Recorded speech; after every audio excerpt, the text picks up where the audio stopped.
어제 발생한 돌고래호 전복 사고에 생존자 목숨을 구한 것은 해경이 아닌 근처를 지나던 어선이었는데요. 또한 사고 이후 꽤 오랜 시간 동안 해경을 비롯한 구조 당국은 사고 선박의 위치조차 제대로 파악하지 못했습니다. 도마 위에 오른 해경의 늑장 대응과 함께 세월호 사고 이후 여전한 대한민국의 안전 불감증을 진단해 보겠습니다. 장창두 서울대 조선해양공학과 명예교수 나오셨습니다. 어서 오십시오. 네, 안녕하세요. 일단은 지금 사고 원인에 대해서 여러 가지 얘기가 나오고 있습니다만 정확한 원인을 파악하지 못한 것 같습니다. 일단 교수님께서 보시기에 어떻게 분석할 수 있겠습니까? 이 전복 사고의 원인이요. 일단은 그 노을성 파도가 가장 큰 원인 같은데요. 예. 근데 좀 굉장히 불명확한 부분이 예. 그 생존자들 증언에 의하면 쾅 소리가 났다 그러거든요. 그랬죠. 그것이 또 굉장히 헷갈리게 합니다. 네. 그게 마치 뭐 좌초하거나 큰 물체에 부딪히는 소리 같이 들리니까요. 네. 그다음에 또 엔진이 뭐 정지했다는 이야기도 있고. 뭐에 걸려서 정지했다. 이제 로프나 이 그물에 걸리게 되면 프로펠러 회전이 안 되니까 그리고 과부하 걸려서 엔진이 꺼질 수 있겠습니다. 그래서 통상 이제 그물에 걸리게 되면 그물이 탄성이 있기 때문에 갑자기 팍 넘어가거나 쾅 소리가 나지는 않고 서서히 가다가 걸려서 더 이상 진행이 안 되고 붙잡히거든요. 이게 잠수함들도 많이 그물에 걸려서 붙잡히는 경우가 많은데 그렇게 보면 참 선체를 사후에 조사를 해봐야 알지 정확하게 지금 결론 내기가 상당히 좀 애매합니다. 해결되지 않는 의문점들이 많이 남아있는 것 같은데요. 그렇습니다. 처음에 말씀하신 그 너울성 파도라는 거 있잖아요. 네. 일반적인 파도와는 어떻게 다른 겁니까? 일반적으로 우리가 풍랑이라 그러면 이제 그 바람에 의해서 아주 파장이 짧은 이렇게 출렁대는 파도들이 많이 있고 노을성 파도는 이제 바람에 의해서 에너지가 계속 이렇게 공급이 되죠.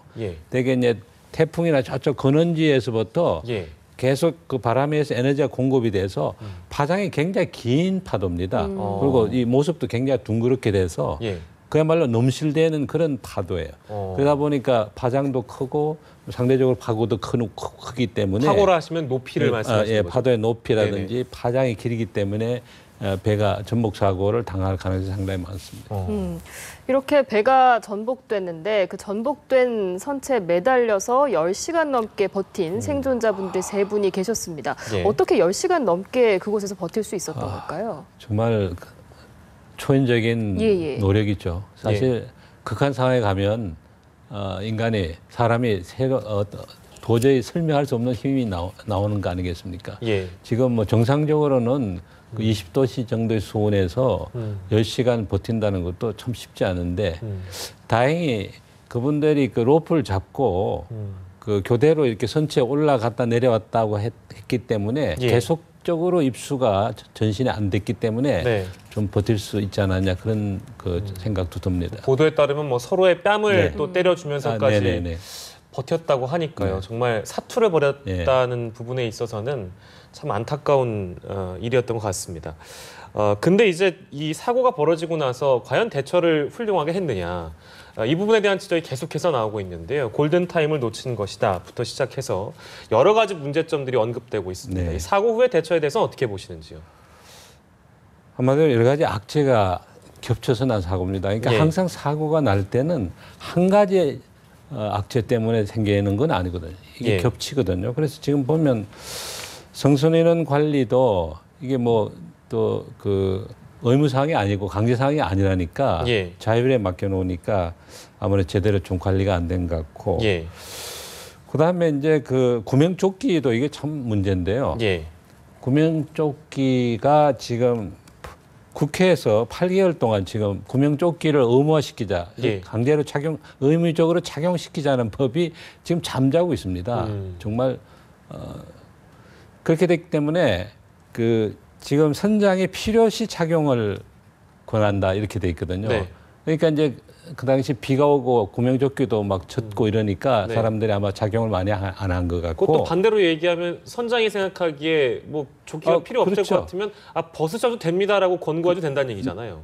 한마디로 승객들이 입기 싫다 그러면 강제하기가 좀 힘든 상황이 될 수도 있죠. 그래서 이거는 정말 의무화가 돼야 됩니다. 빨리 국회 통과가 돼야 되고 더군다나 더 안타까운 것은 그 사망자 10명 중에 네 분이 이 구명조끼를 착용을 했는데도 불구하고 사망을 했거든요. 근데 그 이유가 간이 조끼랍니다.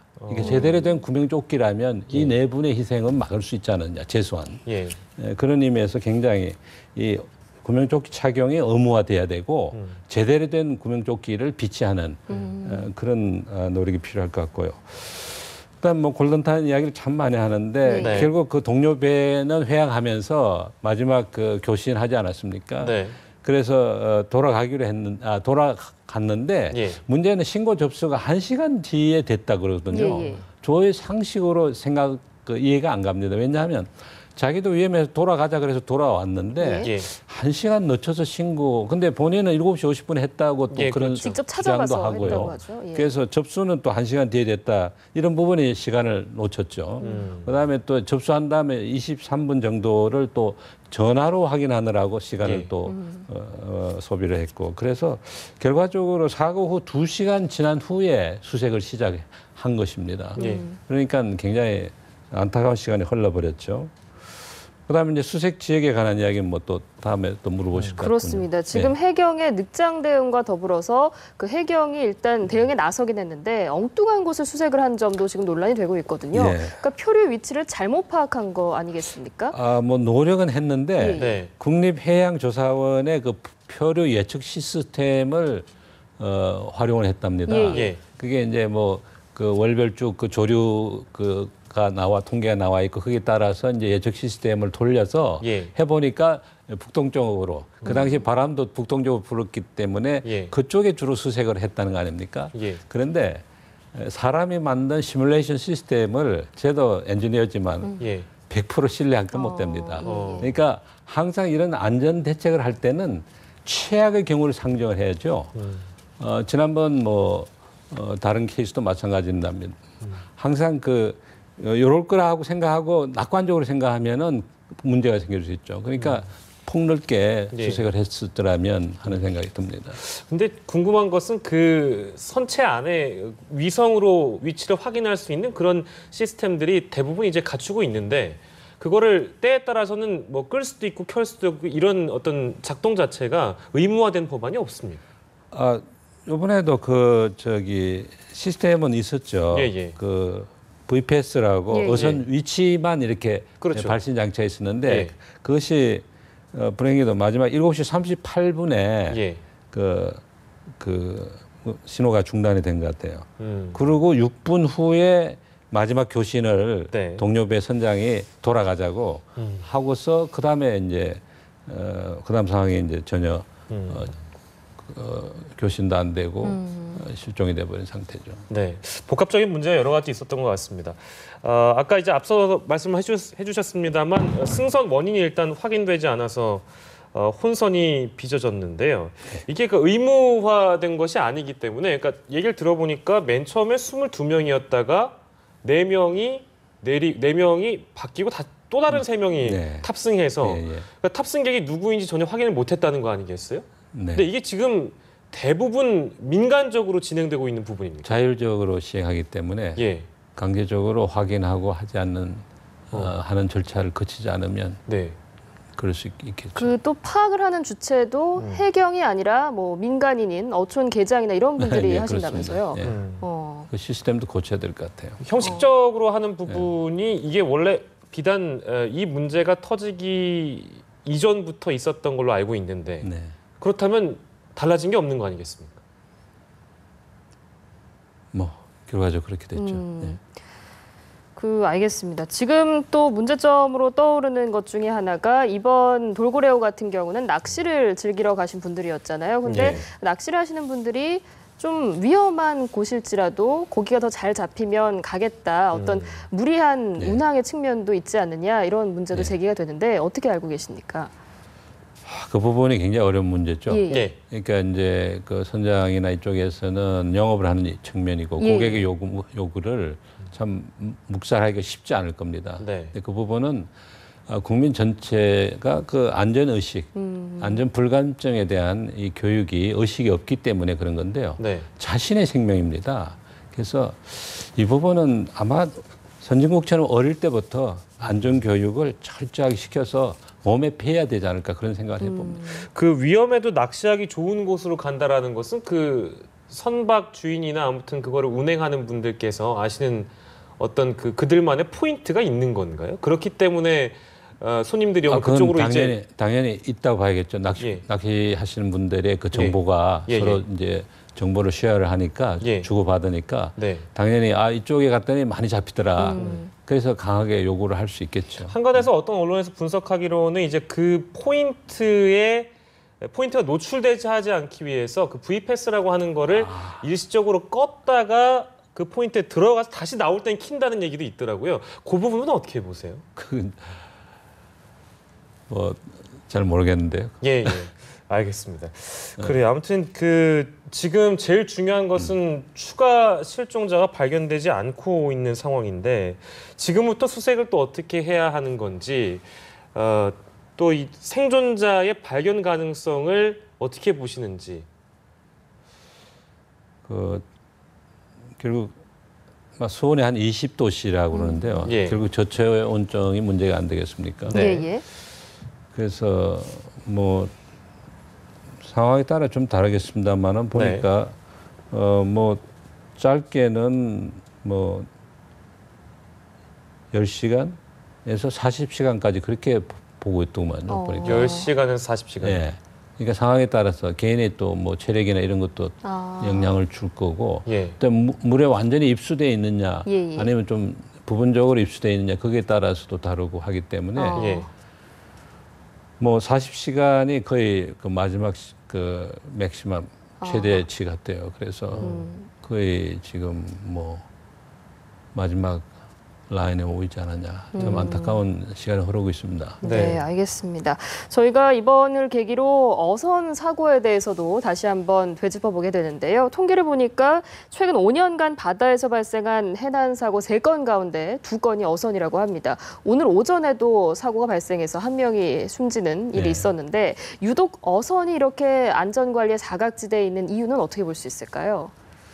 낚싯배도 사실 많은 사람이 승선하는데도 불구하고 여객선이나 이런 규정을 적용하지 않고 그냥 어선으로 분류해서 적용했기 때문에 생긴 문제점이기 때문에 그 부분도 아마 근본적으로 사람이 많이 타면 거기에 준하는 안전대책 그 규정을 새로 수립을 해야 될 것 같고요.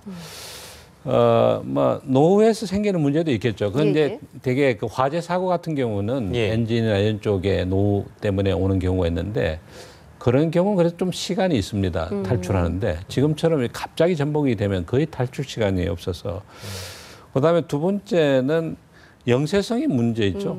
제가 보기에는 영세하기 때문에 여러 가지 비치를 못 하는데 그렇다 하더라도 이번에 몇 가지는 꼭 해야 될 것 같아요. 특히 이번에 밤중에 마른 배들이 옆에 지나가는데 아무리 소리 질러도 못 떨어지더라. 심지어는 그게 해경 선박이 아니냐 이런 이야기도 본인들은 아마 주장을 하고 있는 것 같은데 해경은 그쪽을 수색을 안 했다니까요. 어쨌든 그런 경우에 휴대용 비상 조명등이라도 배에 그건 진짜 비싼 것도 아니니까 배치를 해서 아마 그걸 흔들고 했으면 쉽게 발견되지 않을까. 조그만 배려만 해도 정말 인명의 안전을 보장할 수 있는 그런 부분들에 대한 배려가 좀 부족한 것 같습니다. 간이 조끼 같은 것도 없애고 제대로 된 조끼로 구명조끼로 바꾸고 이런 부분들은 얼마든지 생각만 하면 고칠 수 있는 부분이 아닐까. 그걸로 인해 안전을 좀 높일 수 있는 그런 대책이라고 생각이 됩니다. 네. 마지막으로 이번 사고를 되짚어 보면서 우리나라의 어떤 안전 불감증에 대해서 다시 한번 생각해 보게 되는데 어떤 해법이 필요하다라고 생각하시는지. 아까도 말씀드렸지만 우리의 의식이 설마라는 의식이 있거든요. 설마 내가 이러다가 설마가 사람 잡는다는 속담도 있는데도 불구하고 설마 나는 상관이 없을 거다 이렇게 생각하고 정말 어떻게 보면 목숨을 건 모험을 합니다. 우리 국민 전체가. 근데 그 이유는 역시 어릴 때부터 선진국처럼 안전의식에 대한 철저한 교육이 필요해요. 예. 그러니까 교통신호 준수 같은 것도 보면 어린이 공원에 아예 그 아이들이 그 자동차를 이렇게 전동차를 몰고 신호 지키는 훈련이라든지 예. 모든 부분에 의해서 어릴 때부터 이게 몸에 익히지 않으면 참 힘들지 않나 그런 생각이 들고요. 예. 그다음에 그 마지막으로 출항 요건도 예. 이제 그 이 낚싯배에 대해서도 확실하게 선장의 판단에 맡기지 말고 그 확실하게 출항 금지라든지 금지할 수 있는 요건을 명시를 해줘야 될 것 같습니다. 네. 네. 지금 구조당국이 전방위로 수색 중이니까요. 네. 또 다른 생존자가 나오기를 저희가 기대를 해보도록 하겠습니다.